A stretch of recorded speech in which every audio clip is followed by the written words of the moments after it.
वीर्यं करवावहै तेजस्विनावधीतमस्तु मा विद्विषावहै।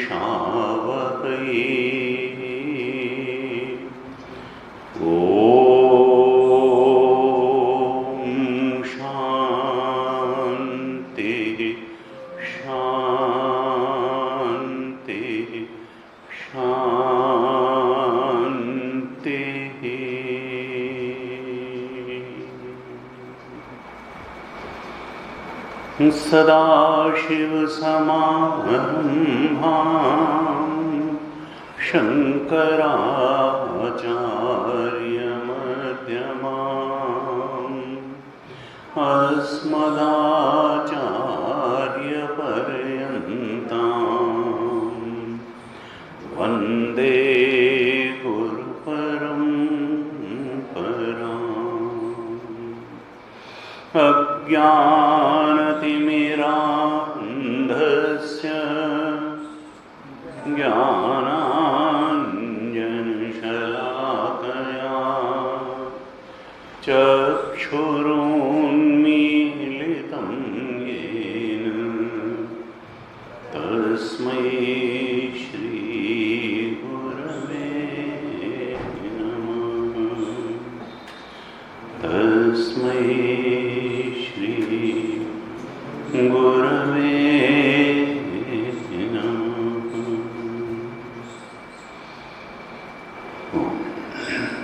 शांति मंत्र। ओम भद्रं कर्णेभिः शृणुयाम देवाः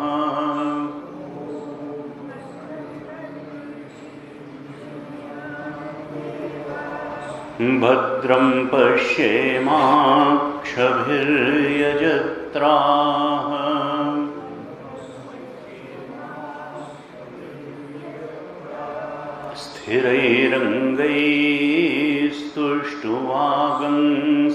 स्थिरैरङ्गैस्तुष्टुवागंसस्तनूभिः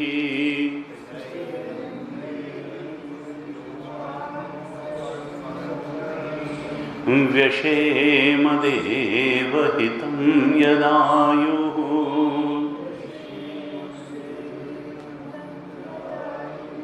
स्वस्ति न इन्द्रो वृद्धश्रवाः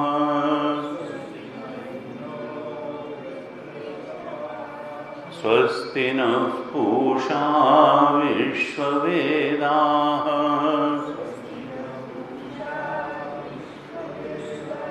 स्वस्ति नस्तार्क्ष्यो अरिष्टनेमिः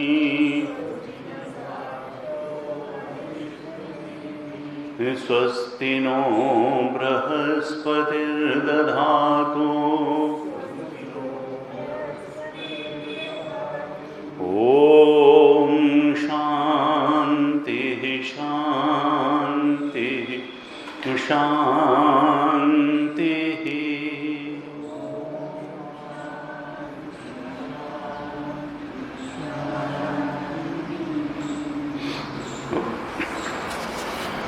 अलर्ट शांति प्रकरण की 89 कारिका से पाठ। 89 कारिका अलर्ट शांति प्रकरण। आप दोहराइए। ज्ञाने च त्रिविधे ज्ञेये क्रमेण विदिते स्वयं सर्वज्ञता हि सर्वत्र भवतीह महाधियः हेय ज्ञेय आप्यपाक्यानि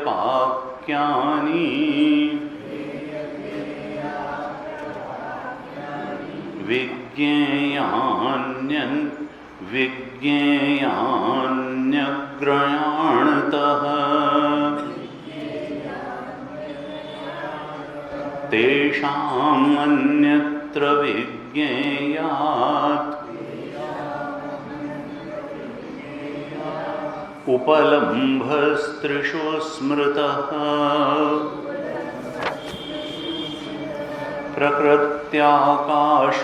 प्रकृत्याकाशवज्ञेयाः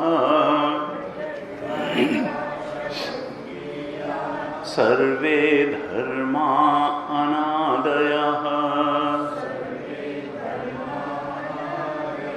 विद्यते न हि नानात्वम् तेषां क्वचन किंचन आदिबुद्धाः प्रकृत्यैव सर्वे धर्माः सुनिश्चिताः यस्यैवं भवतीच्छान्तिः सोऽमृतत्वाय कल्पते आदिशान्ता ह्यनुत्पन्नाः प्रकृत्यैव सुनिर्वृताः सर्वे धर्माः समाभिन्नाः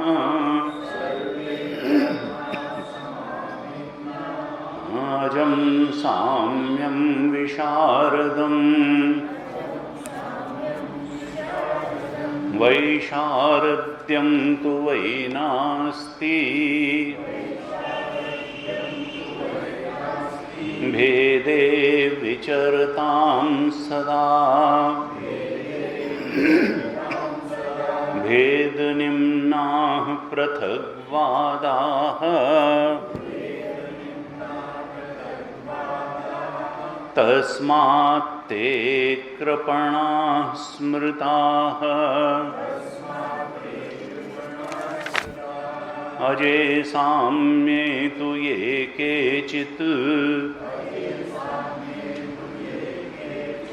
भविष्यन्ति सुनिश्चिताः ते हि लोके महाज्ञानाः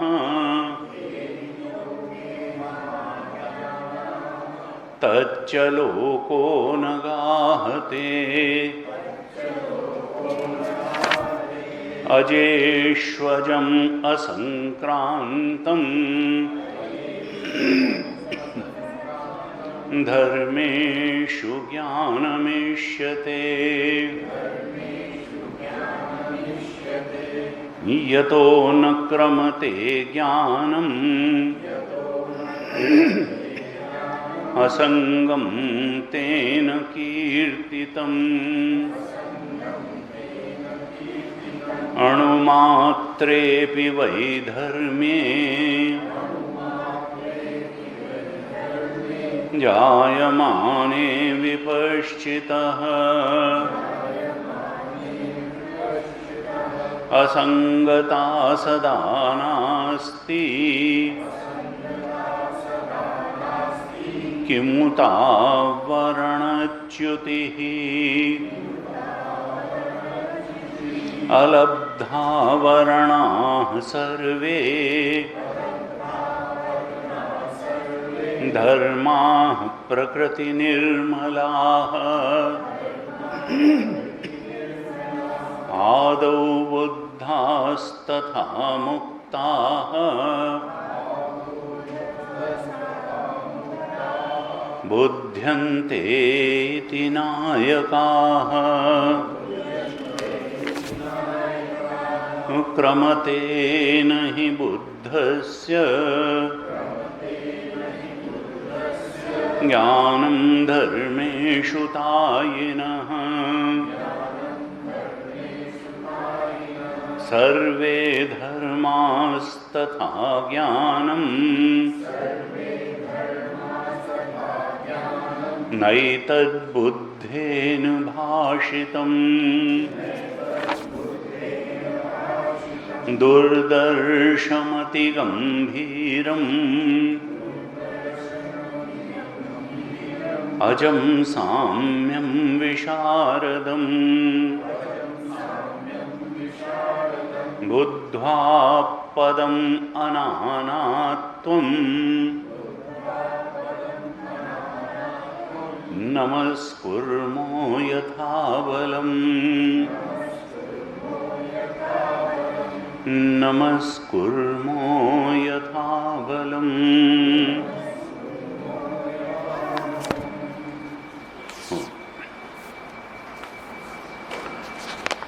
पिछली कक्षा में कारिका 90 तक हमने चर्चा की थी।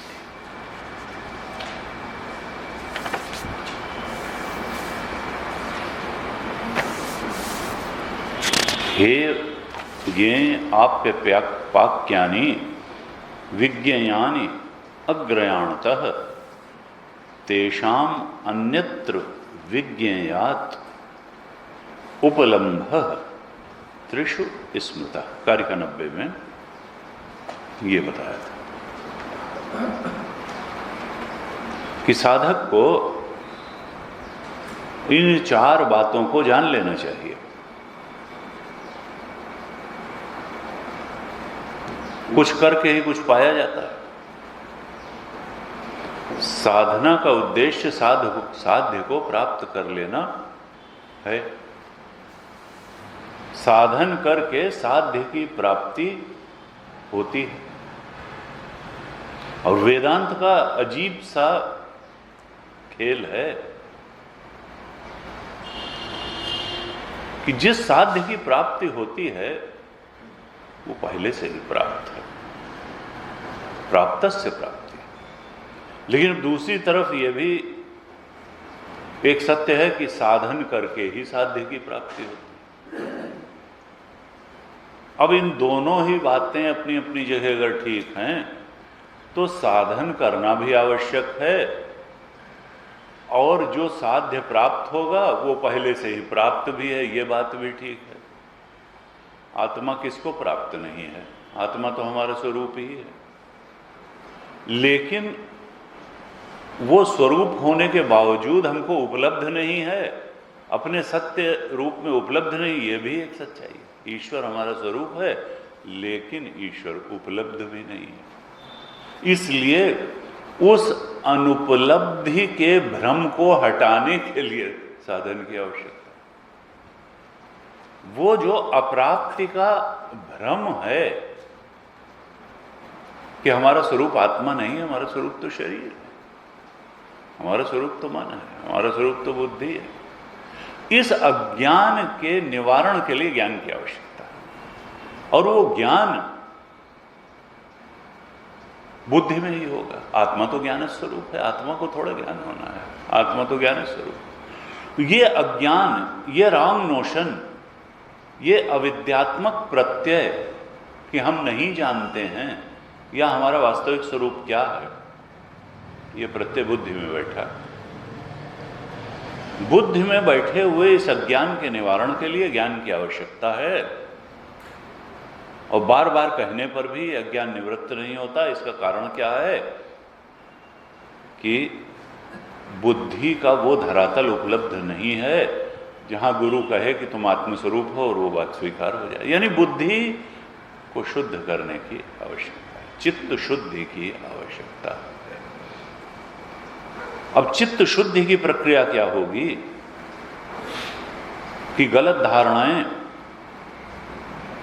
चित्त से जाएं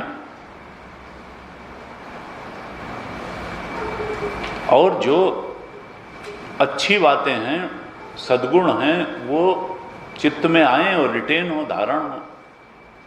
यहां 90 कारिका में यही हमने चर्चा की थी, पिछली बार भी यही बता रहे हैं कि ये जो 4 चीजें हैं, हेय, ज्ञेय, आप्य और पाक्य, ये 4 साधन हैं जिनके द्वारा उस आत्म तत्व को जो हमको ऑलरेडी प्राप्त है, प्राप्त किया जाता है। इसमें वास्तव में जो साध्य है, जो प्राप्त करने योग्य है, वो तो ज्ञेय परमात्म तत्व ही है। ज्ञेय का अर्थ क्या है? परमात्म तत्व, जिसको दूसरे नंबर पर कहा। हे ज्ञेय आप्य पाक्यानि विज्ञेयानि अग्रयाणता। कहते हैं साधक को सबसे पहले इन चारों को स्पष्ट रूप से जान लेना चाहिए। विज्ञानी अग्रयाणता, मुमुक्षु को इन्हें जान लेना चाहिए साधक को उपाय के रूप में, और इसमें जो वास्तविक तत्व है, जो लक्ष्य है, जो ज्ञेय है, वो तो परमार्थ तत्व ही है, अपना आत्म तत्व ही है। और हेय क्या है? तो भाष्यकार ने भाष्य लिखा था कि हेय हैं अवस्था त्रय।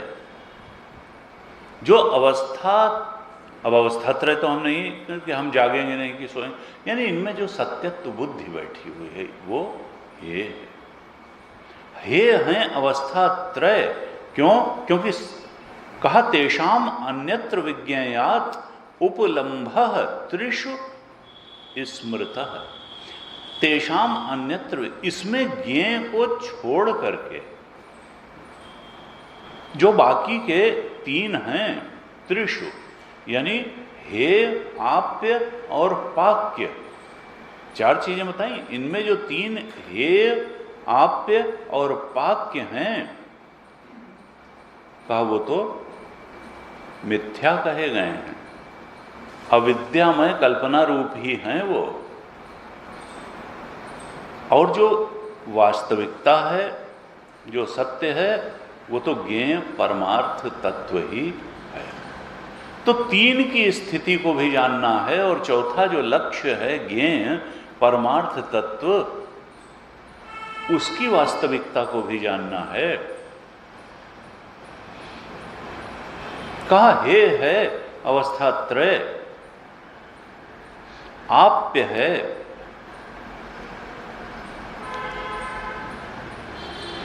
कहा आप्य क्या है? भाष्यकार लिखते हैं आप्यानि आप्तव्यानि त्यक्त बाह्य ऐषणा त्रयेन भिक्षुणा पांडित्य बाल्य मौनानि मौन आख्यानि साधनानि। ये ऐषणा त्रय हैं, पुत्रेषणा, वित्तेषणा, लोकेषणा। ये क्या हैं? ये इनको त्याग देना ये आवश्यक है। इनको त्याग देना आवश्यक है, ऐषणा त्रय को, और श्रवण मनन निदिध्यासन आवश्यक है। श्रवण से रूप पांडित्य, मनन रूप तीन शब्द कहे थे ना हमने पिछली कक्षा में चर्चा, पांडित्य बाल्य मौन। पंडित श्रवण से ही व्यक्ति को ज्ञान होता है, पांडित्य होता है। और बाल्य, आत्म तत्व तो सरल है, कठिन नहीं है। मनुष्य का मन जटिल है, बुद्धि जटिल है, आत्मा जटिल नहीं है। कहा बालवत, बाल्य। मनन करने से जब निश्चय हो जाता है कि आत्मा ही सत्य है, तो मानो बाल सुलभ हो जाता है। पूर्ण श्रद्धा और विश्वास हो जाता है आत्म तत्व में, जैसे बालक का अपने माता पिता में पूर्ण विश्वास। ये जो कह रहे हैं बिल्कुल ठीक। ऐसे ही आत्म तत्व ही एकमात्र सत्य है। ऐसी संशय रहित श्रद्धा हो जाती है मनन के द्वारा, और तब मानो बालक स्वभाव हो जाता है। और फिर मौन, उसके बाद क्या करेगा? बहुत चंचलता रह जाएगी नहीं।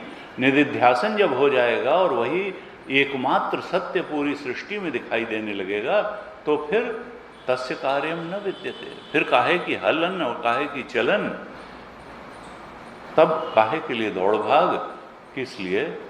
शरीर को थकाना, शरीर को इधर उधर दौड़ा करके परेशान करना। किस लिए? मन की चंचलता, और किस लिए? शरीर की चंचलता। कहा कि ये जो हेय, ज्ञेय, आप्य और पाक्य, इनमें तीन जो हैं, पाक्य क्या था? पाक्य था राग द्वेष। कहा इनको पका करके गिरा दो जैसे फल पक करके गिर जाता है, उसी तरीके से राग और द्वेष को पका करके गिरा दो। ये पाक्य हैं। कैसे पकेंगे? संसार के बजाय इनको भगवान में राग कर लो, भगवत चरणानुरागी बन जाओ, भगवान के चरणों में राग कर लो और दुर्गुणों से द्वेष कर लो। ये उनको पकाना हो गया। जो कमियां अपनी हैं उनके प्रति ये रखो कि ये चली जाएं। तो ये जो राग द्वेष और मोह आदि हैं, कषाय हैं, इनको पका के गिरा दो, इनको जीर्ण कर दो। और भाष्यकार ने लिखा कि या तो इन्हें भूंज दो, जैसे बीज भूनने के बाद फिर ग्रो नहीं करता है, तो इनको भूंज दो। इस तरह से कहा कि देखो ये जो चार चीज़ें हैं इनको साधक को जान लेना चाहिए, साधना के उपाय के रूप में जान लेना चाहिए कि हे क्या है, ज्ञेय क्या है, आप्य क्या है और पाक्य क्या है। और ये भी जान लेना चाहिए कि ये जो हे, आप्य और पाक्य ये तो साधन रूप ही हैं और असल में इनमें कोई सत्यता नहीं है, ये तो कल्पना है। जो सत्य है वो तो केवल ज्ञेय परमार्थ तत्व ही है। ये बाकी के तीनों, किसी चीज़ को छोड़ना है जीवन में, किसी चीज़ को लाना है, ये बुद्धि को शुद्ध करने और अपने को योग्य बनाने के लिए आवश्यक हैं। लेकिन जो प्राप्त करना है वो तो आत्मा ही है, वो तो प्राप्त ही है। परमार्थ तत्व तो हमारा स्वरूप ही है और वही ज्ञेय है, उसी को प्राप्त करना है। उसी को ब्रह्मविदों ने परमार्थ सत्य के रूप में स्वीकार किया है। बाकी हे, आप्य और पाक्य ये तो अविद्या में कल्पना ही हैं, ऐसा ब्रह्मविदों ने कहा है। ये 90 कारिका हमने देखी थी। सिर्फ साधना का पथ थोड़ा इलेबोरेट किया था।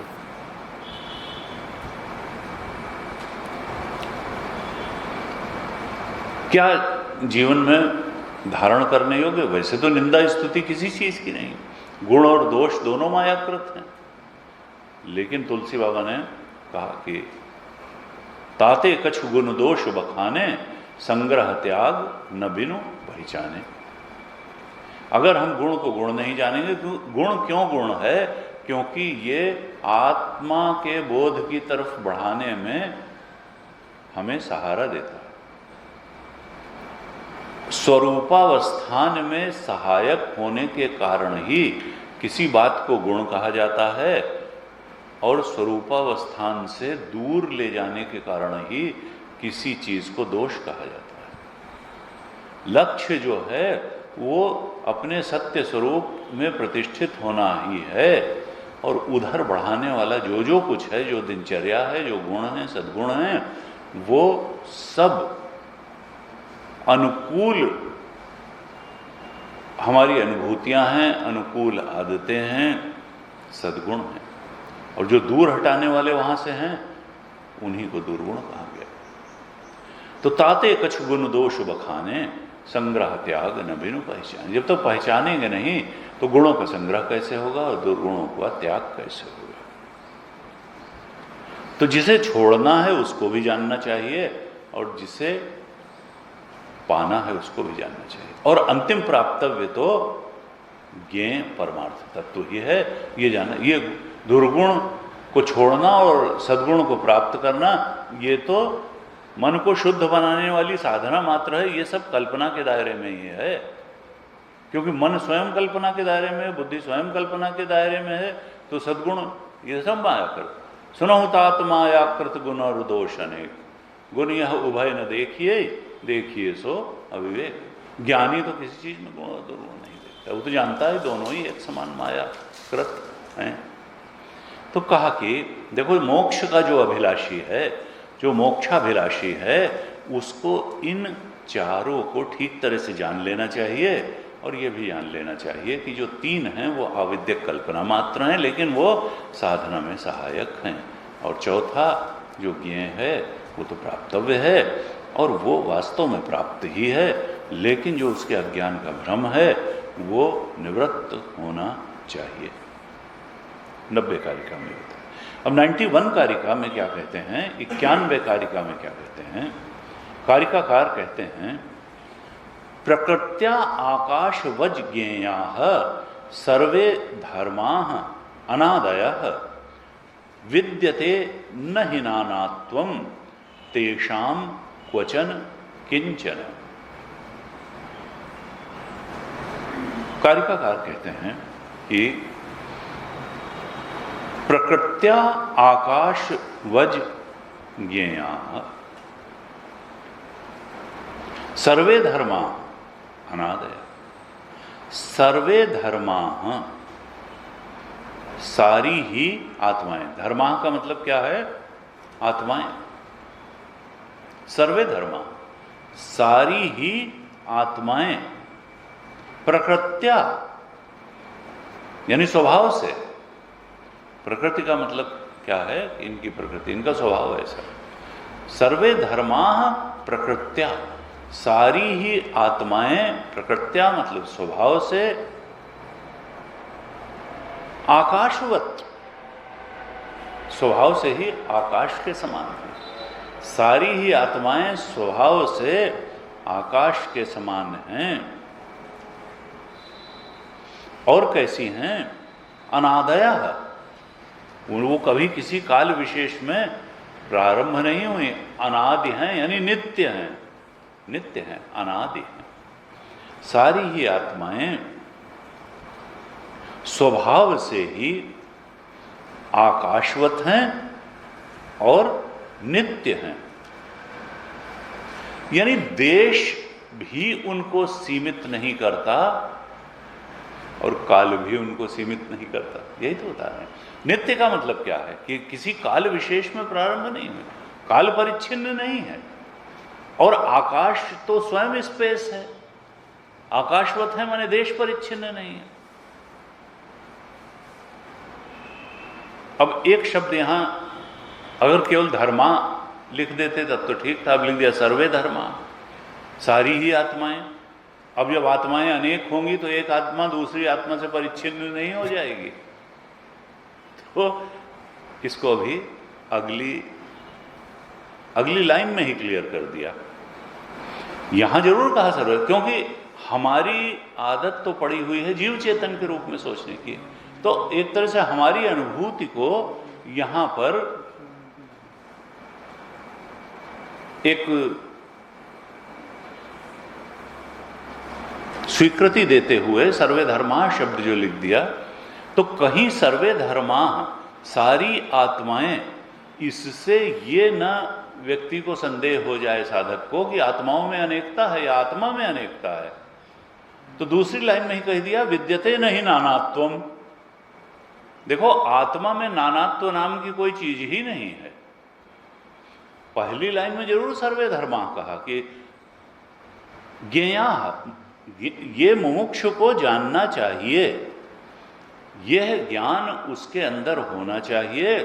जानने की बात यही है कि सारी आत्माएं स्वभाव से ही आकाशवत हैं और नित्य हैं। वहां सर्वे लिखा, लेकिन दूसरी लाइन में कहा कि सर्वे धर्मा से कहीं ये न हो जाए कि आत्माओं में अनेकता है, तो कह दिया विद्यते नहीं नानात्वम तेषाम। उस जो आत्म तत्व है जो हमको सब में अलग अलग, हम जिसकी कल्पना किए बैठे हैं कि इनका चेतन अलग, इनका अलग, इनका अलग, सबकी आत्माएं अलग अलग हैं, सबका कहा कि विद्यते नहीं नानात्वम। उस आत्म तत्व में नानात्व नाम की कोई चीज नहीं है। आत्मा में तो जरा सा भी नानात्व नहीं है। तेषाम, आत्माओं में, क्वचन किंचन, आत्मा नाम नहीं नानात्वम विद्यते क्वचन किंचन। दो शब्द दे दिए, क्वचन और किंचन। टीकाकार ने लिखा क्वचन इति देश काल अवस्था ग्रहणम। क्वचन शब्द से क्या समझना है कि उसमें देश काल और अवस्था का भेद नहीं है। ऐसा नहीं कि इस देश में वो है और उस देश में नहीं है, इस काल में वो थी और इस काल में नहीं है ना, काल उस पर आश्रित है। काल के अंदर इतनी ताकत नहीं है कि उसमें भेद कर सके, देश में इतनी ताकत नहीं है कि उस आत्म तत्व में भेद कर सके। तो क्वचन से 3 बातें टीकाकार ने लिखी कि देश काल अवस्था, उसमें कोई अवस्थाओं का भी ये नहीं कि जागृत में जो है वो आत्मा कुछ और होगी और स्वप्न में कुछ और सुषुप्ति, अवस्थाएं भी उसमें कोई भेद पैदा नहीं कर सकती, काल उसमें कोई भेद पैदा नहीं कर सकता और देश भी उसमें कोई भेद पैदा नहीं कर सकता। ये क्वचन शब्द से आशय है। और फिर कहा किंचन शब्द से क्या आशय है? अणुमात्रम अपि इति कार्य कारण भावस्य, कि वहां अणुमात्र भी कार्य कारण भाव नहीं है। किंचन शब्द से क्या अर्थ लेना है कि अणुमात्रम अपि इति कार्य कारण भावस्य, वहां पर अणुमात्र भी कार्य कारण भाव नहीं। आत्मा न किसी का कार्य है न किसी का कारण है, इस पर बहुत चर्चा हो चुकी है पहले। और कहा अंश अंशी भावस्य च उपादानम, वहां ये न किसी का अंश है और न किसी का अंशी है, यानी वही कि न इसका कोई कार्य है। हम सोचते हैं ना ईश्वर अंश जीव विनाशी, इसका कोई जो है ये न किसी का अंशी है, न इसका कोई अंश है, न इसका कोई कार्य है, न इसका, ये एकमात्र सत्य है। बाकी जो कुछ भी हमको प्रतीत, इसमें अनेकता, देश काल अवस्था की अनेकता प्रतीत होती है, जीवों की अनेकता प्रतीत होती है, पदार्थों की, प्राणियों की, सब हमारी आविद्यक कल्पना मात्र है। एकमात्र सत्य ज्ञेय तो परमार्थ तत्व ही है। और ये कैसा है? कहा आकाशवत है, यानी देश इसको टुकड़ों में नहीं बांट सकता, कोई इसमें नानात्व तो पैदा नहीं कर सकता है। दोनों चीजें कह दी, आकाशवत भी कह दिया और अनादय भी कह दिया। काल बांट नहीं सकता है, देश इसको बांट नहीं सकता है, विद्यते नहीं नानात्वम, इसमें कोई नानात्व तो नहीं है। भाष्यकार ने भाष्य लिखा जब, वो छोटा सा अच्छा भाष्य है, पारमार्थतः तो प्रकृत्या स्वभावतः आकाशवत आकाश तुल्या, परमार्थ रूप से प्रकृत्या स्वभावतः, यानी स्वभाव से ही, ऐसा नहीं कि ये बनाया जाएगा, स्वभाव रूप से। प्रकृति जो स्वाभाविक रूप से ही आत्म तत्व परमार्थ तत्व कैसा है, आकाशवत यानी आकाश तुल्य है, यह आकाश तुल्य है। क्या अर्थ है आकाश तुल्य का? भाष्यकार लिखते हैं सूक्ष्म निरंजन सर्वगतत्वैहि सर्वे धर्मा आत्मनः, सारे धर्म अर्थात आत्माएं कैसी हैं? सूक्ष्म है। आकाशवत क्या है? 3 शब्द दिए आकाश तुल्य के, सूक्ष्म, जैसे आकाश सूक्ष्म होता है तो ये आकाश के समान ही सूक्ष्म है। निरंजन, आकाश कहीं लिप्त नहीं होता। अंजन का मतलब जो कहीं लिप्त हो जाए, सुरमा लगाते तो लगे ही ना, तो वो अंजन, आकाश में कोई चीज छू ही नहीं जाती।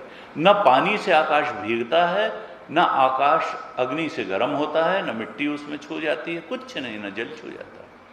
तो निरंजन, अंजन, अलिप्त रहता है। आकाश कभी किसी चीज से लिप्त ही नहीं हुआ, निरंजन है और सूक्ष्म है। सूक्ष्म होने के कारण सबका आधार है, सबको स्पेस देता है, सबको अवकाश देता है।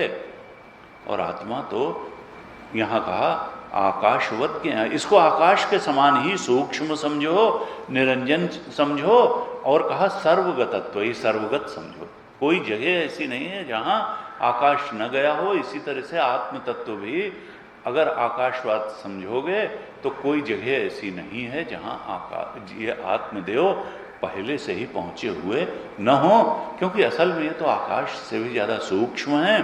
आकाश से भी ज़्यादा निर्लेप हैं और आकाश से भी ज़्यादा सर्वगत हैं, व्यापक हैं, सब जगह पहुँचे हुए हैं। और दूसरी चीज, जो सूक्ष्म होता है वो स्थूल का आधार होता है। सूक्ष्म जो होगा वो ज़्यादा व्यापक होगा और वो आधार होगा स्थूल का। तन्मात्राओं के पंचीकरण से ही तो ये स्थूल जगत बना। आकाश का आधार क्या है? शब्द तन्मात्रा। पृथ्वी का आधार क्या है? गंध तन्मात्रा। पहले सूक्ष्म होता है, फिर उससे स्थूल की उत्पत्ति। सूक्ष्म स्थूल का आधार होता है। आत्मा अगर सूक्ष्मतम है तो वो शरीरों का आधार है। शरीर आत्मा का आधार नहीं है कि आत्मा जो है वो है, शरीर जब तक है तब तक आत्म तत्व रहेगा ना।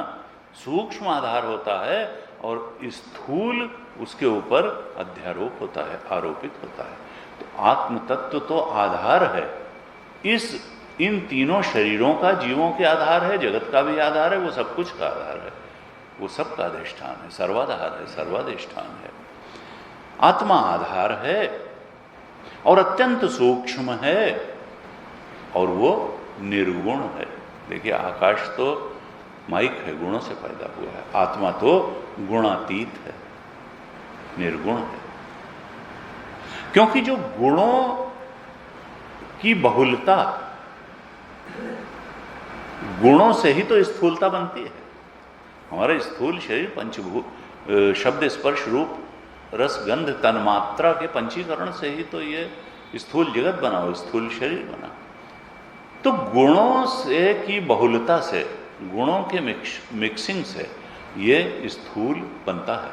और आत्मा तो निर्गुण है, आत्मा गुणों के परे है, आत्मा स्थूल नहीं है। आत्मा सूक्ष्म है, आत्मा निरंजन है, आत्मा सर्वगत है। आकाश में भी ये तीनों चीजें मिलती हैं। इसलिए कहा कि देखो साधक, तुम आत्मा को आकाशवत जानो। और दूसरे एक सूक्ष्म का अभिप्राय क्या है? अवांग मनस्य गोचर, वो मन और वाणी के परे है। वाणी से उसका निर्वचन नहीं किया जा सकता और बुद्धि से उसको जैसे अन्य चीज़ों को जान लिया जाता है, बुद्धि के घेरे में वो आता नहीं। मन और वाणी के परे है। यहाँ इस 91 कारिका में उपाधियों की दृष्टि से ही आत्मा में सर्वे धर्मा बहुवचन का प्रयोग किया है। असल में आत्मा तो एक अखंड सर्वव्यापक ही है। सर्वे धर्मा, उपाधि पर हमारी भी दृष्टि रहती है तो लगता है इनकी आत्मा अलग, इनकी अलग अलग। यहाँ भी उपाधि की दृष्टि में रख के ये बहुवचन सर्वे धर्मा आत्मा के लिए प्रयोग किया। असल में तो आत्मा में कोई अन्योन्या भाव है ही नहीं, कुछ है ही नहीं जो आत्मा को आत्मा से अलग करे। स्थूल में ताकत नहीं है कि सूक्ष्म में टुकड़े करे। प्रसिद्ध दृष्टांत की घड़े में ताकत नहीं है कि आकाश के टुकड़े करे, कमरे में ताकत नहीं कि आकाश के टुकड़े करे। आकाश तो सूक्ष्म निरंजन सर्वगत है और आत्मा उससे भी सूक्ष्म होने के कारण आत्मा के टुकड़े संभव ही नहीं है। इस प्रकार से 91 कारिका में कहा कि साधक, तुमको इस स्वरूप में आत्मा को जानना चाहिए। देखिए, ये निदिध्यासन की सारी कारिकाएं हैं। इस तरह से आत्म तत्व पर इन गुणों के हिसाब से, और आत्म तत्व का मतलब ये नहीं कि कोई जानकारी में आने वाली चीज, अपने स्वरूप पर इस तरह से मेडिटेट करना चाहिए कि हमारा स्वरूप कैसा है? आत्मरूप है। और आत्मा कैसी है? आकाशवत है। विद्यते नहीं नानात्वम तेषाम क्वचन किंचन। हमारा स्वरूप जो आत्मदेव है, जो चेतन मात्र है, जिसने उपाधियों का कभी स्पर्श ही नहीं किया, तीनों शरीरों को कभी स्पर्श ही नहीं किया। हम शरीर को अपना मैं मान के बैठे नहीं, हमारा मैं आत्म तत्व है और वो एक अखंड सर्वव्यापक है, आकाशवत है। देश काल और अवस्थाएं उसमें भेद उत्पन्न करने में सक्षम ही नहीं है। उसका ना कोई कार्य है, ना कारण है, ना वो किसी का कार्य है, ना उसका कोई कार्य है, अंश अंशी संबंध भी नहीं है, कुछ नहीं। क्वचतेषाम क्वचन किंचिन विद्यते नहीं नानात्वम, उस आत्म तत्व में क्वचन किंचन नानात्वम न विद्यते, कुछ भी नानात्व नहीं। इस प्रकार से 91 कारिका में आह्वान किया कारिकाकार ने अंत में कि देखो साधक, तुम इस रूप में अपने आत्म तत्व को जानो, उसके बारे में दृढ़ निश्चय कर लो, प्रमा बना लो, अकाट्य निश्चय कर लो, दृढ़तम निश्चय कर लो कि हमारा स्वरूप ऐसा है, और यह निश्चय ही मुक्ति है। यही मुक्ति है। मुक्ति रहित्वा अन्यथा रूपम स्वरूपेण व्यवस्थिति। इस प्रकार से अपने स्वरूप के बोध में प्रतिष्ठित हो जाओ तो तुम अभी और यहीं मुक्त हो, नहीं तो फिर भटकाव जारी रहेगा। 91 कारिका में ये कहा। 92 कारिका में क्या कहते हैं? आदि बुद्धा प्रकृत्यैव सर्वे धर्माः सुनिश्चिताः यस्येवं भवति क्षांति सोमृतत्वाय कल्पते।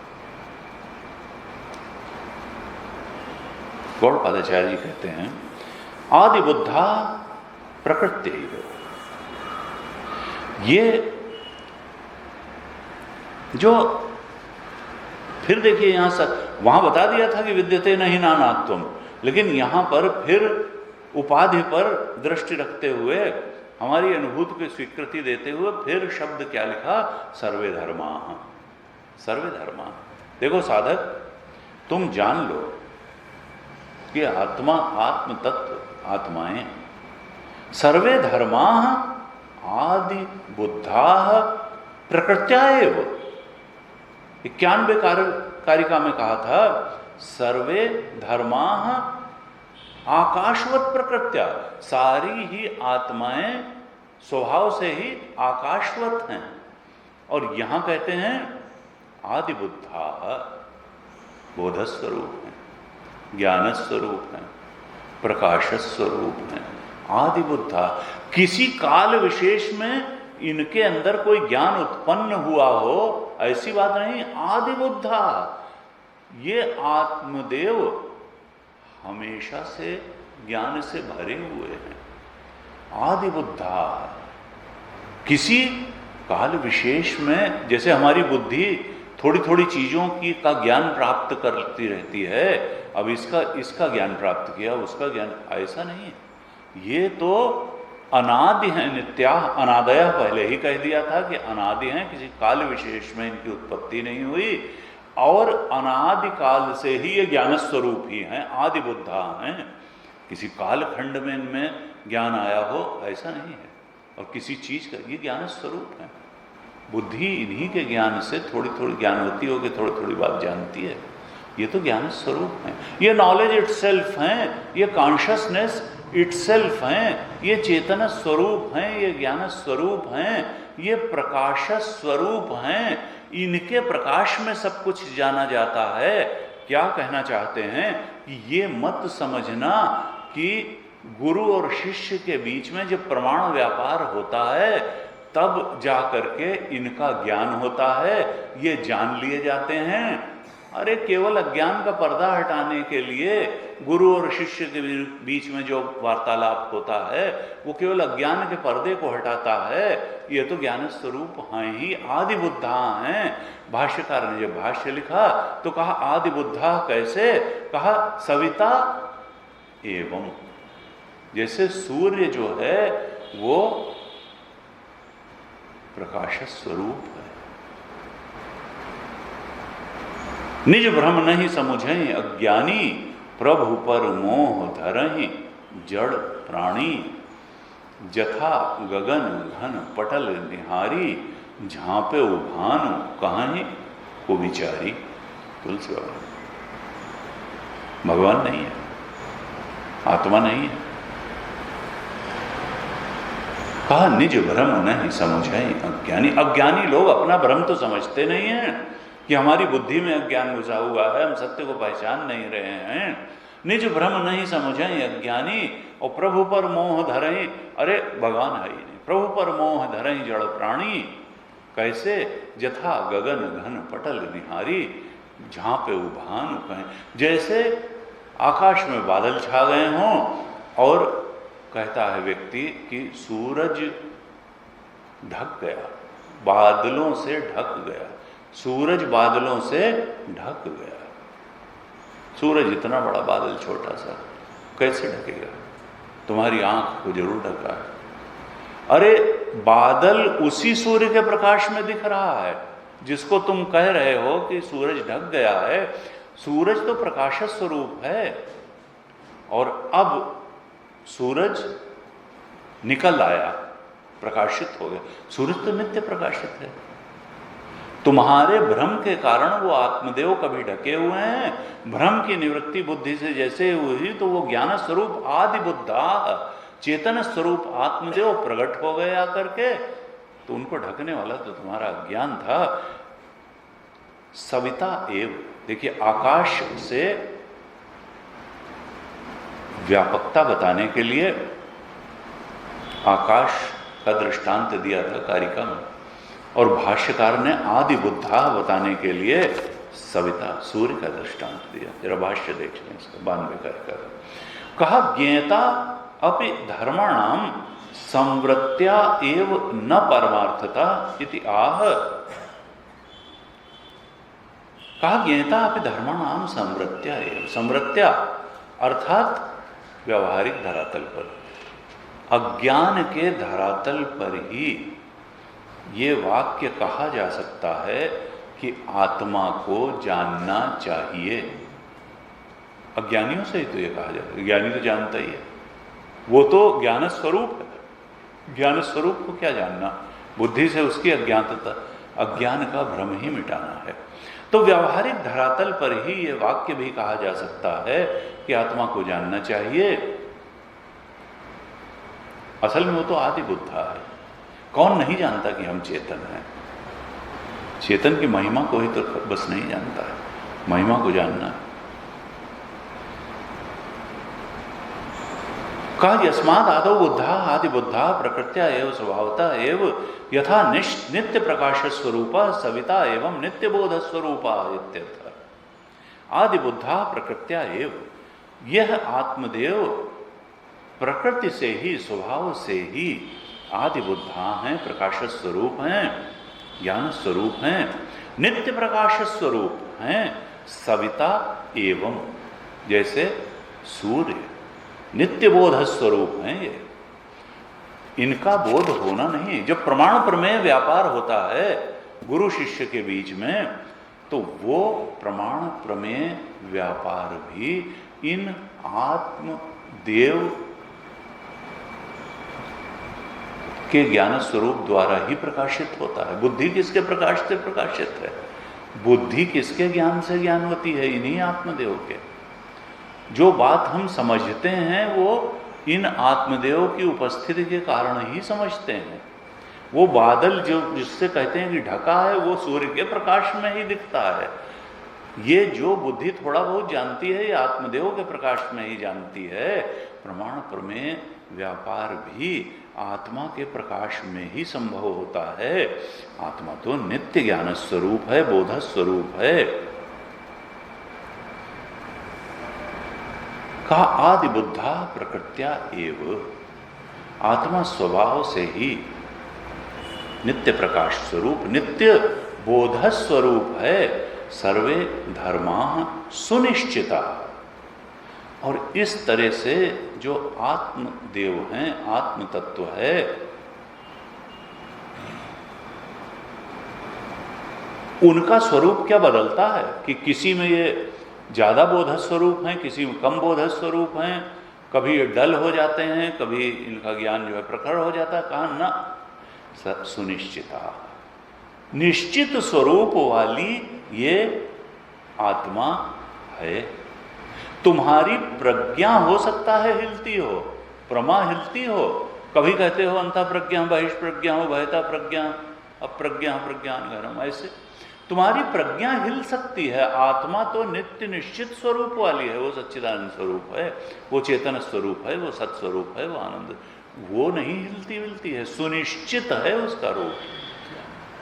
कहा जो आत्मा को आकाशवत जान लेता है, आदि बुद्धा जान लेता है कि वहां नानात्व जैसा कुछ भी नहीं है, क्वचन किंचन नानात्वम तेषाम न विद्यते, वो आदि बुद्धा है, सुनिश्चिता है, यस्य एवं भवति शांति, जिसको ये बात ठीक तरह से समझ में आ जाती है, यस्य एवं भवति शांति, जिसकी बुद्धि में ये दृढ़ निश्चय हो जाता है, प्रमा बन जाती है, जिसकी बुद्धि में इस प्रकार से आत्मा का ज्ञान हो जाता है, एकदम स्पष्टता आ जाती है, सो अमृतत्वाय कल्पते, वो मोक्ष पाने में समर्थ हो जाता है, अमृत तत्व को पाने में समर्थ हो जाता है, सह अमृतत्वाय कल्पते।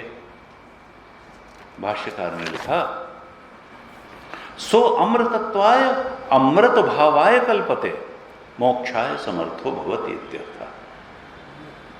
अमृतत्वाय कल्पते का अर्थ क्या? भाष्यकार ने लिखा अमृत भावाय कल्पते, अर्थात मोक्षाय समर्थो भवति, वह मोक्ष प्राप्त करने में समर्थ हो जाता है। 92 कारिका के भाष्य की अंतिम लाइन, सो अमृतत्वाय अमृत भावाय कल्पते मोक्षाय समर्थो भवति, वह मोक्ष का अधिकारी हो जाता है, जो अधिकारी हो गया वो पा ही जाता है। इस प्रकार से आत्मा के बारे में, अपने ही स्वरूप के बारे में समझ बनानी है। ये 91-92 कारिका में कारिकाकार कहते हैं कि देखो आत्मा निश्चित स्वरूप है, यस्य एवं भवति शांति। टिप्पणीकार ने शांति पर टिप्पणी लिखा आत्मनि सर्वथा निरपेक्षता।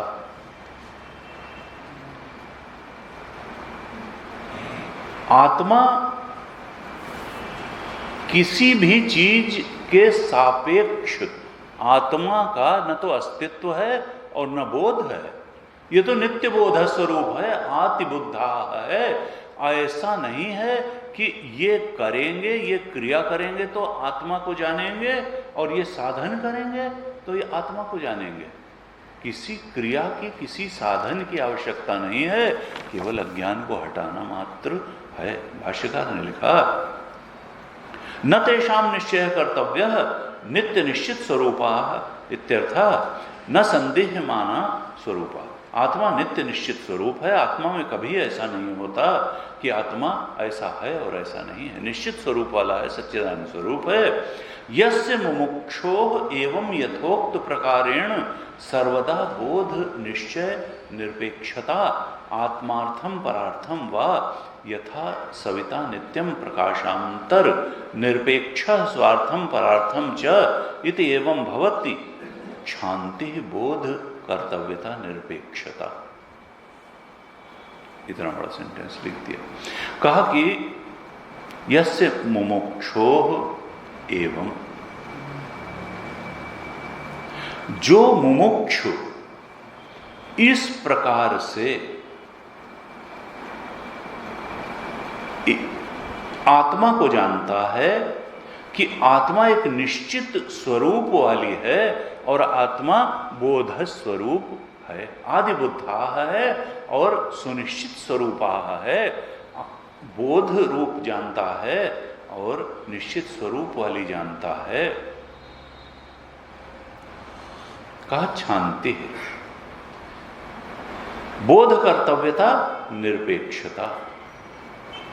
उसको फिर इस प्रकार से आकाश स्वरूप, बोध स्वरूप, निश्चित स्वरूप जो आत्मा को जान लेता है, उसको ऐसा जानने के बाद कुछ और साधन करने की आवश्यकता नहीं रह जाती, कुछ और क्रिया करने की आवश्यकता नहीं रह जाती। वो जान जाता है कि आत्मा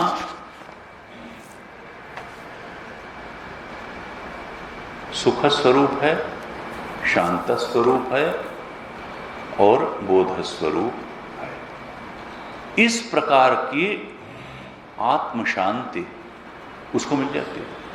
गीता जी ने कहा 6ठे अध्याय, युंजन एवं सदात्मानम योगी नियतमानसः शांतिम निर्वाण परमाम मत संस्थाम अधिगच्छति।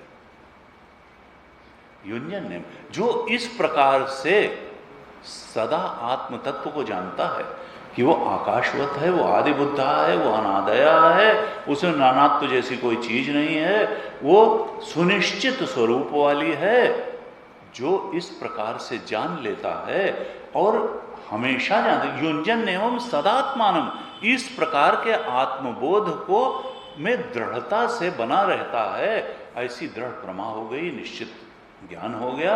युंजन एवं सदात्मानम योगी नियतमानसः, तो उसका मन फिर चंचल नहीं होता है। किसके लिए भागेगा, क्यों भागेगा?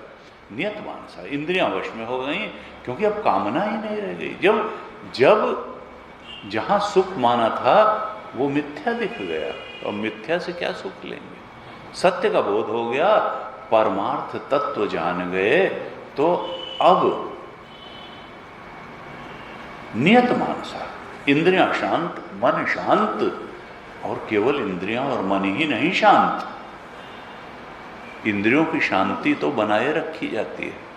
आप बार बार बनाएंगे, प्रकृति का पार्ट है, ये फिर अशांत हो जाएंगे। मन प्रकृति का पार्ट है, आप बार बार इसकी शांति बनाएंगे और ये फिर अशांत हो जाएगा, क्योंकि प्रकृति में स्थिरता नहीं है, वो तो मैला होगा। रोज रोज झाड़ू लगाएंगे फिर घर मैला हो जाएगा, प्रकृति का पार्ट है। लेकिन आत्मदेव ऐसे नहीं है। युंजन एवं सदात्मानम योगी नियतमानसः शांतिम निर्वाण परमाम मत संस्थाम अधिगच्छति। जो इस प्रकार की प्रमा वाला है वो तो अर्जुन मेरे अधीन रहने वाली मोक्ष स्वरूप निर्वाण परमाम शांति को प्राप्त करता है। वो मन की शांति नहीं है, वो इंद्रियों की शांति नहीं है, वो तो आत्मा की शांति है, वो तो निर्वाण परमाम शांति है, वो आत्म शांति है और आत्म सुख है। वो अब झाड़ू लगाने की जरूरत नहीं है, अब गंदी ही नहीं, अब वो शांति जाएगी नहीं, क्योंकि वो परम शांति है। शांतिम निर्वाण परमम, वो मोक्ष रूप शांति है। वही कहा सो अमृतत्वाय कल्पते। जो इस प्रकार की यस्यैव भवति शांति सो अमृतत्वाय कल्पते, जिसके जो इस प्रकार से आत्मदेव को जान लेता है, अपने स्वरूप को जान लेता है, उसको जो शांति मिलती है वो तो अमृत शांति है, वो मोक्ष की शांति है। वो उस शांति का अधिकारी हो जाता है जो बनाई हुई शांति नहीं है, जो नित्य शांति है, जो आत्मा की शांति है, जो क्रिएटेड पीस नहीं है, जो आ करके न जाने वाला सुख है, अक्षय सुख और अक्षय शांति है। शांतिम निर्वाण परमाम, वो भगवान के अधीन, आत्मा के अधीन रहने वाली शांति है। कहा और फिर अब उसको बनाए रखने के लिए किसी कर्तव्य की अपेक्षा नहीं होगी, कुछ करने की जरूरत नहीं होगी, क्योंकि वो किसी बात के सापेक्ष शांति नहीं है कि अब ये जो है नहीं है, पेट भी भरा हुआ है, प्यास भी नहीं लगी है, नहा भी लिया है, अब ठीक से ना, निरपेक्ष शांति है। कोई कर्तव्यता नहीं रह गई उसको बनाने के लिए, निरपेक्ष शांति है। कहा ऐसी शांति को पा जाता है, अमृतत्व को पा जाता है, मोक्षाय समर्थो भवति। इस प्रकार से यह सेवम भवति शांति। और स्पष्ट करते हैं इसी बात को 93 कारिका में। कहीं कोई ये ना अभी भी समझ ले कि अमृतत्वाय कल्पते मोक्षाय समर्थो भवति, तो ये जो शांति का डिस्क्रिप्शन किया 92 कारिका में, वो शांति कोई थोड़ी देर की शांति है, आने जाने वाली शांति है। तो 93 कारिका में यहीं से शुरू करते हैं कि ये जो बोध प्राप्त किया, इस प्रकार के 91-92 कारिका के अनुसार जो स्वरूप का बोध प्राप्त किया कि आकाशवत है, आदि बुद्धा है, सुनिश्चिता है, नानात्व नहीं है, इस प्रकार से जब स्वरूप के ज्ञान में बुद्धि स्थिर हो गई, दृढ़ हो गई, प्रमा बन गई, तो जो शांति मिली, जो मोक्ष रूपी शांति थी, वो आदि शांता। 93 कारिका का पहला शब्द ही लिखा आदि शांता। अनुत्पन्ना प्रकृत्या एव सुनिर्वृता सर्वे धर्मा समाभिन्ना अजम साम्यम विशारदम। आदि शांता, ये जो शांति थी ये प्रकृत्या एव आदि शांता, ये आत्मदेव जो हैं जिनको तुमने अपने स्वरूप अपने अंतरंग सत्य के रूप में पहचाना, स्वरूप का बोध के रूप में पहचाना, ये क्या है? आदि शांति। ये स्वरूपता शांत हैं, इनकी शांति कोई क्रिएटेड शांति नहीं है, अशांति के अपेक्षा पाई गई शांति नहीं है, ये तो स्वरूपता शांत है, आदि शांता। हमेशा से भाष्यकार ने भाष्य लिखा तो लिखा 93 कारिका का भाष्य लिखते हैं, तथा नापि शांति कर्तव्यता आत्मनि इति आह। नापि शांति कर्तव्यता, ये जिस शांति का उल्लेख 92 कारिका में किया गया है वो शांति बनाई हुई शांति नहीं है। उस शांति में को बनाए रखने के लिए किसी कर्तव्य की आवश्यकता नहीं है। वो कर्तव्य तो चित्त की शांति को बनाए रखने के लिए आवश्यक होता था। जब तक चित्त का लगता था कि कोई अस्तित्व है तब तक उस चित्त की शांति को बनाना भी आवश्यक था। लेकिन इस आत्म शांति के लिए नापि शांति कर्तव्य था, इसके लिए कोई कर्तव्य नहीं है। कहा यस्माद आदि शांता नित्यम एव शांता अनुत्पन्ना अजा। ये जो शांति है ये नित्य शांति है, नित्यमेव शांता। और टिप्पणीकार ने लिखा निरतिशय आनंदम। ये शांति कोई श्मशान की शांति नहीं है। कहा प्राप्त निरतिशय आनंदा इत्यर्था। निरतिशय आनंद अवाप्ति है। इस शांति जो है ये रसमय शांति है। अनंत रस रसो वही सह तैत्तरीय ने कहा। निर्तिशय आनंद की प्राप्ति होती है इस शांति में। यह नित्य शांति है, नित्यमेव शांता आदि शांता, ये स्वरूप की शांति है। और फिर क्या कहा? अनुत्पन्ना, ये जो आत्मदेव हैं ये स्वरूप से ही शांत हैं। और फिर कहते हैं अनुत्पन्ना, अर्थात ये मत समझ लेना कि तुम्हारा आत्मा किसी काल विशेष में पैदा हुआ है। अनुत्पन्ना, ये अजन्मा है। अनुत्पन्ना, ये पैदा वैदा नहीं हुए कभी, ये शाश्वत हैं, अनादि है। इनकी उपस्थिति अनादि है। अनुत्पन्ना, ये अजन्मा है, अनुत्पन्ना है, उत्पन्न नहीं हुए हैं कभी। प्रकृत्या एव सुनिर्वृता, कहा देखो ये स्वभाव से ही, ये स्वरूप से ही वैराग्यवान है। वही निरंजन है। आकाश से पहले भी कहा निरंजन, यानी ये किसी चीज को स्पर्श ही नहीं करते, ना कोई चीज इनको स्पर्श करती है। क्यों? क्योंकि ये तो परम सत्य हैं और चीजें इनके कंपैरिजन में अविद्यक कल्पना है। रस्सी को प्रतिमान सर्प कहाँ स्पर्श करेगा? आकाश को नीलिमा कहाँ स्पर्श करेगा? सीप को प्रतिमान चांदी कहाँ स्पर्श करेगी? किरणों को प्रतिमान जल कहाँ स्पर्श? कहा इसी प्रकार से सुनिर्वृता, ये बहुत अच्छे ढंग से उपरत स्वभाव वाले हैं आत्मदेव। इनकी उपरति बनाई हुई नहीं है, ये स्वरूपतः इनमें उपरति है। अत्यंत उपरत स्वभाव वाली आत्मा है। प्रकृत्या एव सुनिर्वृता। भाष्यकार ने भाष्य लिखा सुनिर्वृता सुष्ठु उपरत स्वभाव इत्यर्थ। सुष्ठु उपरत स्वभाव, बहुत ही उपरत स्वभाव वाली, यानी कभी किसी चीज से इनका संग हुआ ही नहीं। हम लोग कहते हैं कि भाई वैराग्य नहीं होता, वैराग्य नहीं होता, असंग शस्त्रेण दृढ़ेन छित्वा।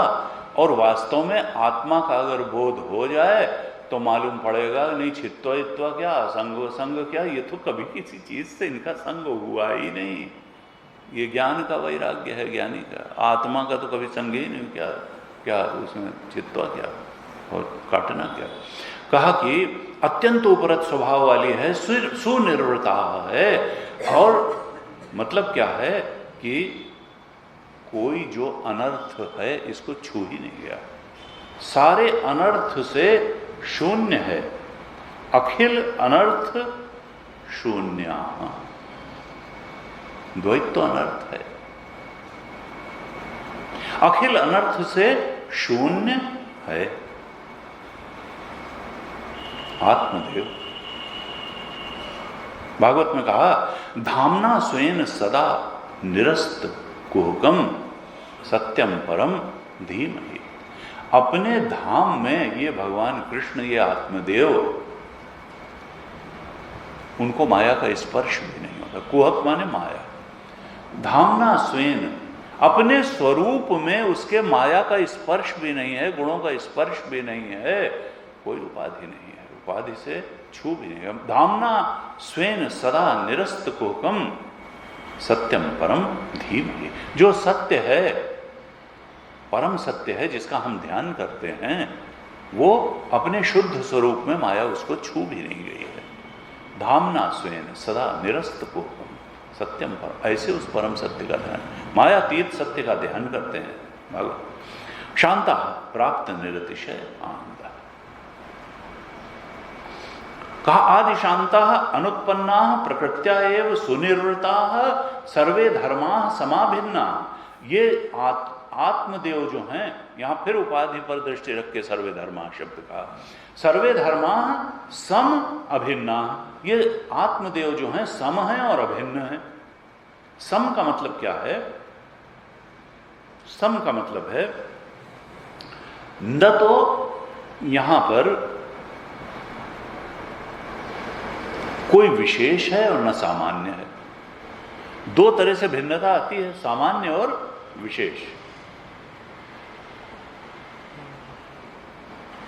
समाभिन्ना, सम अभिन्ना, अभिन्ना, भिन्न का मतलब अलग अलग। इसमें अलगाव है, टुकड़े हैं।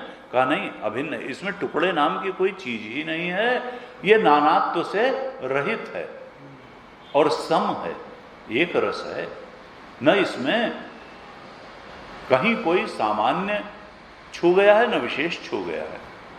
ये सम है और नानात्व से रहित है। अभिन्ना है, भिन्ना नहीं है। फिर वही तीनों शब्द दिए बाद में, अजम साम्यम विशारदम। अजम, ये कभी उत्पन्न नहीं हुआ, ये अजन्मा है। साम्यम, वही सामान्य विशेष का अभाव है, सम है ये। और विशारदम, यानी ये विशारदम का मतलब है शुद्ध, विशुद्ध। शुद्ध क्या होता है? पानी में कुछ भी मिला दें, कोई खुशबू मिला दें, कोई दूध मिला दें, कुछ भी मिला दें, तो शुद्ध नहीं रह जाता है। जो बिल्कुल एक हो वो उसको कहते हैं शुद्ध। पानी वही शुद्ध है जिसमें पानी के अलावा कुछ नहीं है। विशुद्ध है एक रस। यह आत्मदेव में कोई मिलावट कभी हुई ही नहीं। यह विशारदम है, विशुद्ध है एक रस है, एक एक रूप है, इसमें कोई मिलावट दूसरा कुछ है ही नहीं, तो मिलावट हो किस चीज की? तो ये क्या है? विशारदम है, ये विशुद्ध एक रस है। ऐसे कहा आदि शांता अनुत्पन्ना प्रकृत्या एव सुनिर्वृता सर्वे धर्मा समाभिन्ना अजम साम्यम विशारदम। विशुद्धम आत्मतत्वम है, अजम साम्यम है। भाष्यकार लिखते हैं तस्मात् शांति मोक्षो वा नास्ति कर्तव्यम। इसका अर्थ क्या है कि जो मोक्ष रूप शांति है वो असल में नित्य सिद्ध है, वो कोई कर्तव्य नहीं है, वो तो नित्य सिद्ध है। वो आत्मा का स्वरूप है, नित्य सिद्ध है। ऐसा नहीं है कि कुछ करके वो शांति बनाई जाएगी, लाई जाएगी, डेवलप की जाएगी, न। वो शांति हमें अप्राप्त है, केवल इस भ्रम की निवृत्ति की जानी है। आत्मा तो नित्य शांति स्वरूप है, नित्य सुख स्वरूप है। वो शांति बनाई हुई नहीं है, स्वरूप की शांति। का आत्मा सम है, आत्मा तो अद्वितीय है। तो इस तरह से ये 93 कारिका में भी आत्मा के तमाम लक्षण बताए। क्यों बताए? कि इन लक्षणों के आधार पर हम ध्यान करें, निधिध्यासन करें और फिर आत्मा के बारे में इसी प्रमा बनाएं, और प्रमा बनाते ही तो मुक्ति है। अमृतत्वाय कल्पते मोक्षाय समर्थो भवति। तो आदि बुद्धा शांता नित्य निरुपद्रो, प्रिय आनंद स्वरूप है, निर्विकार है, अपरिणामी है, अज है, द्वितीय है, सम है, अत्यंत विशुद्ध चेतन है। इस प्रकार से ये 91, 92, 93 कारिका में आत्मा के लक्षण बताए कि इन लक्षणों पर ध्यान करके, मेडिटेट करके हम अपने स्वरूप के बारे में प्रमा बनाएं, दृढ़ निश्चय बना लें। इस स्थूल शरीर को ही अपना स्वरूप न माने और मन बुद्धि को ही अपना स्वरूप न माने। कारण शरीर अज्ञान का इस प्रमा से नाश कर दें, इस ज्ञान से नाश कर दें और एक अखंड सर्वव्यापक आत्मस्वरूप में स्थित हो जाएं। ऐसे 93 कारिका में बताया। 94 कारिका में क्या कहते हैं? वैशारद्यम तो वै नास्ति भेदे विचरताम सदा भेद निम्ना पृथक्वादाः तस्मात् ते कृपणाः स्मृताः। कहा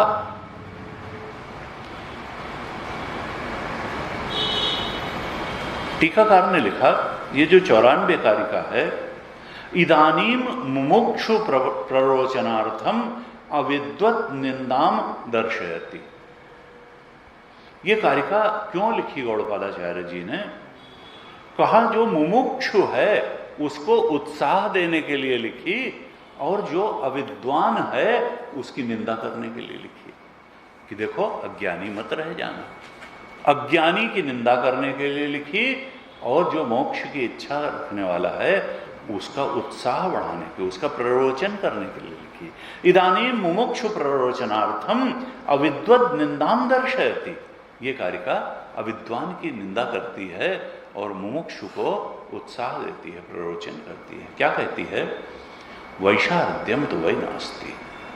देखो आत्मा का स्वरूप तो बताया था 93 कारिका में, अजम साम्यम विशारदम। आत्मा का स्वरूप विशुद्ध स्वरूप है, विशारदम है, एक रस है, विशुद्ध एक रस है आत्मा। लेकिन ऐसी विशुद्ध आत्मा का बोध किसको नहीं होता है? वैशारद्यम तो नास्ति भेदे विचरताम सदा। जो भेद दृष्टि हमेशा बनाए रखते हैं, द्वैत की दृष्टि बनाए रखते हैं, जो भेद में ही विचरण करते रहते हैं। आत्मा तो अभिन्ना है, वो नानात्व रहित है, सामान्य विशेष से रहित है, अद्वितीय है, सम है। लेकिन इसके विपरीत जो लोग भेदे विचरताम सदा, हमेशा भेद नानात्व में ही विचरण करते हैं। शरीर में नानात्व है, संसार में नानात्व है, जो भेद दृष्टि में ही जीवित हैं, जिनको आत्मदृष्टि मिली ही नहीं, प्रमा बनी ही नहीं, जो द्वैत में ही विचरण कर रहे हैं, जिनके लिए ग्राह्य ग्राहक भाव ही सत्य है। ग्राह्य में अनेकता है, हम ग्राहक हैं, इनका ग्राहक अलग है, इनका अलग है। जो जीवत्व में भेद मानते हैं, जगत में भेद मानते हैं, भेदे विचरताम सदा, जिनकी भेद दृष्टि बनी ही हुई है, जो द्वैत दृष्टि बनाए ही रखते हैं, तो वैशारद्यम तो वै नास्ति। उनके ज्ञान में, उनकी चेतना में विशुद्धि कभी नहीं होती है। वैशारद्यम तो वै नास्ति। उनकी चेतना में, ज्ञान में शुद्धि नहीं होती। उनका ज्ञान भ्रमित ज्ञान ही रहता है, अज्ञान ही बना रहता है। भेद निम्ना पृथग्वादा तस्मात् ते कृपणा स्मृता। ऐसे जो भेदे विचरताम सदा हैं, इन्हीं के लिए फिर दूसरी लाइन में एक शब्द दिया, पृथग्वादा। पृथग्वादा, जो पृथकता को स्वीकार करते हैं, अलगाव को स्वीकार करते हैं, भेद को स्वीकार करते हैं। पृथकवादा यानी द्वैतिना, द्वैतिना। भाष्यकार ने भाष्य लिखा पृथकवादा पृथक नाना वस्तु इति एवं वदनम येषाम ते पृथकवादा द्वैतिना इत्यर्थः। पृथकवादा का मतलब क्या है? द्वैतिना, जो ग्राहक भेद को स्वीकार करने वाले हैं, द्वैतिना हैं। कहा वैशारद्यम तो वै नास्ति, उनकी ज्ञान में चेतना में कभी विशुद्धि नहीं होगी। और वो क्यों? भेद निम्ना, वो तो भेद के ही अनुयायी हैं। वो तो भेद की ओर, जैसे पानी नीचे की तरफ बहता है, भेद निम्ना है, वैसे ही वो भेद निम्ना, भेद की तरफ ही उनकी बुद्धि प्रवृत्त होती है। वो तो यही कहते हैं कि नहीं, भेद ही सत्य है। भेद, उनके लिए शब्द क्या दे दिया? निम्ना, जैसे उनकी नीचे की ओर बुद्धि की प्रवृत्ति है, भेद निम्ना। भेद को मानना निम्न वृत्ति है, जैसे भेद निम्ना। इसमें जो है भाष्यकार ने भाष्य लिखा, कहा कि भेद निम्ना,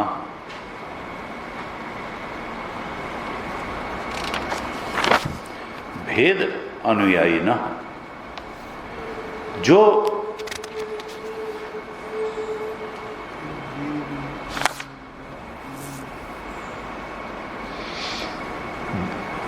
भेद की तरफ बढ़ते हैं। भेद अनुयायी संसारानुराग। हाँ, भाष्य में पहले है, इसके शुरू से देखते हैं थोड़ा भाष्य 94 का। ये यथोक्तम परमार्थ तत्वम प्रतिपन्ना ते एव अकृपणा लोके कृपणा एव अन्य इत्याह यस्माद् भेद निम्ना भेद अनुयायिनः संसारानुरागाः इत्यर्थ। दूसरी लाइन का भाष्यकार ने पहले लिख दिया। कहा भेद निम्ना पृथकवादा तस्मात् ते कृपणा स्मृता। चूंकि ये भेद निम्ना हैं, भेद निम्ना का अर्थ किया भाष्यकार ने भेद अनुयायिनः, ये भेद के अनुयायी हैं। भेद निम्ना अर्थात संसारानुरागाः, ये संसार के, ये आत्मा के अनुरागी नहीं है, ये संसार के अनुरागी हैं। भेद निम्ना भेद अनुयायिनः संसारानुरागाः, ये तो संसार के अनुरागी होने के कारण भेद को स्वीकार कर रहे हैं। ये आत्मा के अनुरागी नहीं हैं, ये संसार के अनुरागी हैं। ये मंत्र 7 के अनुसार अपनी प्रमा को नहीं बनाना चाहते हैं। मंत्र 7 में 6 तरीके की प्रज्ञाओं का ही निरोध कर दिया था। फिर 6 लक्षणों का, अव्यवहारम, अदृश्यम, अलक्षणम, अचिंत्यम, एकात्म प्रत्यय सारम, ऐसे कहा। यह मंत्र 7 के अनुसार परमार्थ तत्व का बोध नहीं पाते हैं, उसके अनुसार इनकी आत्म तत्व की प्रमा नहीं बनती है, और इस कारण ही इनका नाम पड़ा कृपणा। टिप्पणी कारण लिखा अकृपणा का अर्थ क्या है? अदुखिना, यानी कृपणा का अर्थ क्या होगा? दुखिना। ये इनके दुख का कारण होता है। ऐसा नहीं कि ऐसी दृष्टि रख करके, अज्ञान की दृष्टि रख के ये बड़े मजे में रहते हैं। कहा नहीं, दुखिना, कृपणा दुखिना स्मृता। भाष्यकार ने लिखा तस्मात् ते कृपणा क्षुद्रा स्मृता। भाष्यकार ने तो बस कृपणा का लिख दिया क्षुद्रा, लेकिन टिप्पणीकार ने लिखा दुखिना। ये कैसा होता है? इनको बार बार दुख मिलता है। दीन, क्षुद्र दीन, दैन्य कहते हैं वैसे कृपण को। गीता में आया था, दूरेण ह्यवरम कर्म बुद्धि योगा धनंजय बुद्धौ शरणम अनविच्छ कृपणा फल हेतु। कृपण शब्द, कृपणा फल, जो सकाम कर्म करते हैं वो दीन हैं और दुखी हैं, वो दैन्य को प्राप्त होते हैं। इसलिए निष्काम कर्म करो अर्जुन, कृपणा फल हेतु, फल को दृष्टि में रख करके कर्म करो। यहां कहा वैशारद्यम तो वैनास्ति भेदे विचरताम सदा भेद निम्ना पृथक्वादा तस्मात् ते कृपणा स्मृता। जो 91, 92, 93 कारिका में बताई गई लक्षणों के अनुसार आत्मदेव की प्रमा नहीं बना पाते हैं, उनकी चेतना में, ज्ञान में कभी विशुद्धि नहीं होती। उनकी भेद दृष्टि बनी ही रहती है, द्वैत दृष्टि बनी रहती है। ऐसा क्यों होता है? क्योंकि वो आत्मानुरागी हैं नहीं, वो तो संसारानुरागी हैं। वो भेद की ओर ही प्रवृत्त होते हैं, ग्राहक भेद को स्वीकार करने वाले होते हैं, वो दुखे न होते हैं और इसीलिए कृपणा स्मृता, वो क्षुद्र कहे गए हैं, दीन कहे गए हैं। उनमें दैन्यता उनको छोड़ती नहीं है, ऐसे वो माने जाते हैं। ये हैं कौन? पृथकवादा, ये द्वैती हैं। ये ग्राहक दोनों को सत्य मानते हैं और दोनों को सत्य मानने के कारण इनका ज्ञान कभी भी निर्विषय नहीं हो पाता है, इनका ज्ञान कभी असंग नहीं हो पाता है, आकाशवत नहीं हो पाता है, निरंजन नहीं हो पाता है। और ज्ञान में अगर मिश्रण हो गया तो अशुद्धि तो हो गई, मिश्रण को ही तो वैशारद्यम तो वैनास्ति, मिश्रण होने से ही तो अशुद्धि होती है। शुद्ध ज्ञान, विशुद्ध आत्म तत्व का ज्ञान इनको कभी होता ही नहीं है। और फिर ये कृपणा, ये दुखी होते हैं। इसीलिए नानक देव जी ने कहा कि नानक दुखिया सब संसार, थोड़े थोड़े सब दुखी सुखी। क्यों? क्योंकि जो भी अपने स्वरूप का इस प्रकार से बोध नहीं प्राप्त करेगा और जो स्वरूप नहीं है उसको स्वरूप मान के बैठेगा, जो भेद बुद्धि करके बैठेगा, अद्वितीय आत्म तत्व के बारे में निश्चय नहीं, प्रमा नहीं बनाएगा, फिर दुख उसका पीछा नहीं छोड़ेगा, वो कृपणा रहेगा, वो दुखे ना रहेगा। उसका ज्ञान कभी ऐसा नहीं होगा कि निर्विषय हो जाए, असंग भी नहीं होगा। वो ज्ञान में मिश्रण को ही अशुद्धि बोलते हैं और तब फिर कृपणता रहेगी, दुख पीछा नहीं छोड़ेगा। बृहदारण्यक उपनिषद में ये कृपण की परिभाषा ही दे दी और ब्राह्मण की भी परिभाषा दे दी, पहले भी हमने थी। यो वै गार्गी एतद अक्षरम अविदित्वा अस्मात् लोकात् प्रेति स एव कृपणः।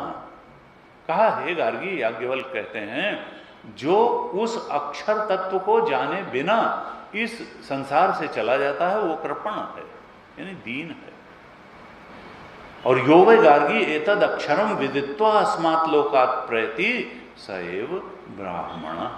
जो उस अक्षर तत्व को, आत्म तत्व को, एक अद्वितीय आत्म तत्व को जान करके जाता है वो ब्राह्मण है, वो अपने ब्रह्म स्वरूप में स्थित हो जाता है। गुरु जी कहते थे कि देखो, अब कुछ लोग भक्ति के नाम पर इस एक अखंड सर्वव्यापक आत्म तत्व में प्रतिष्ठित होने को बुरा मानते हैं और द्वैत बुद्धि बनाए रखना चाहते हैं। वो भेद बुद्धि में गुण मानना शुरू करते हैं। वो कहते हैं कि नहीं, जीव जगत ईश्वर आदि में भेद मानते रहो तब तो भक्ति सफल होगी। और एक बड़ा प्रसिद्ध है कि खीर हो जाना अच्छा नहीं है, खीर खाना अच्छा है।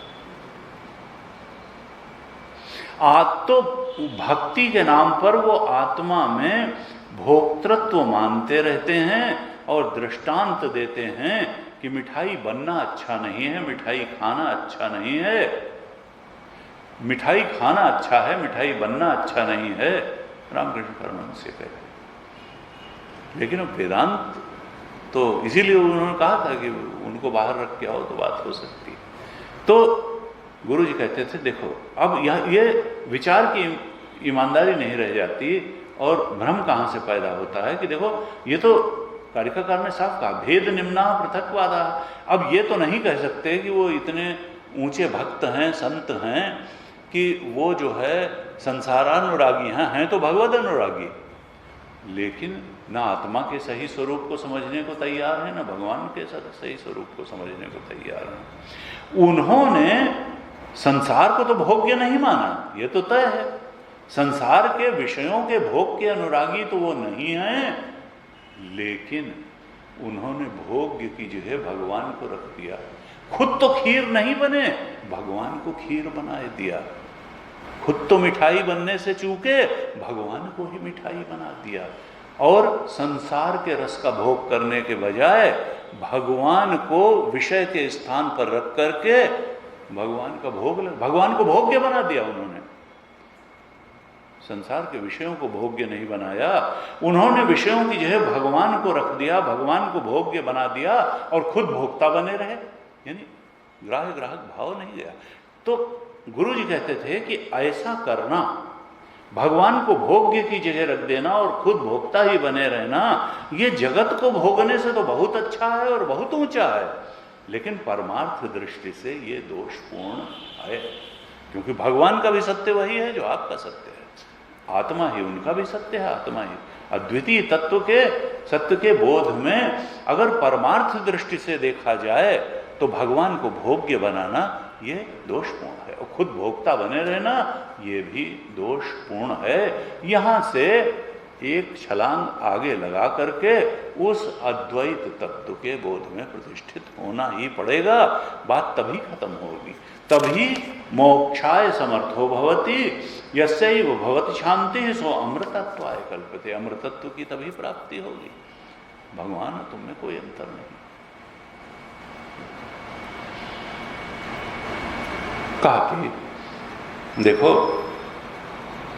कृपणा, जो भेद बुद्धि को ही स्वीकार करते रहते हैं, वो बहुत उन्नति जब करेंगे तो ईश्वर को भी ग्राह्य कोटि में डाल देंगे, जब उनकी हाईएस्ट पोजीशन होगी। पंचांग कारिका क्या कहती है, करें कि कल करें? कल करें, आज काफी हो गया, आज ही तक। ओम पूर्णमदः पूर्णमिदं पूर्णात् पूर्णमुदच्यते पूर्णस्य पूर्णमादाय पूर्णमेवावशिष्यते। ओम शांति शांति शांति। हरि ओम। श्री गुरुभ्यो नमः। हरि ओम।